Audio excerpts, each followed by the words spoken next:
కావ్య అయితే వినాయకుడికి పెయింటింగ్ వేస్తూ ఉంటుంది. ఇక బామ్మ ఆ హాల్లో అందరూ కూర్చుంటే ఇలా చెప్తూ ఉంటుంది.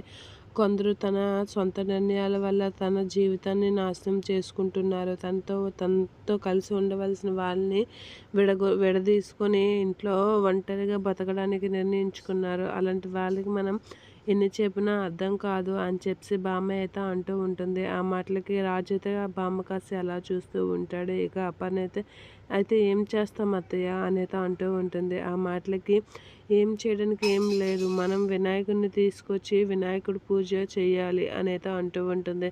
కానీ ఆ వినాయకుడికి విఘ్నాలు తొలగించే వినాయకుడి పూజ చేయాలి అంటే అవన్నీ రాజు చూసుకోవాలి అనేది చెప్తూ ఉంటుంది బామ్మ. ఇక కావ్య అయితే వినాయకుడికి కావాల్సిన సామాన్లన్నీ బయట నుంచి తేడానికి సైకిల్ మీద వెళ్ళి అలా వస్తూ ఉండగా రాజు అయితే కార్తో వచ్చి కావ్యను గుద్దేస్తూ ఉంటాడు. ఇక కావ్య పడిపోతూ ఉంటుంది. అలా పడిపోయి లేవడానికి అయితే అబ్బా ఎవడ్రా బాబు గుద్దాడు అని చెప్పి ఒరే అని గట్టిగా కేకలేసే టైంకి కావ్య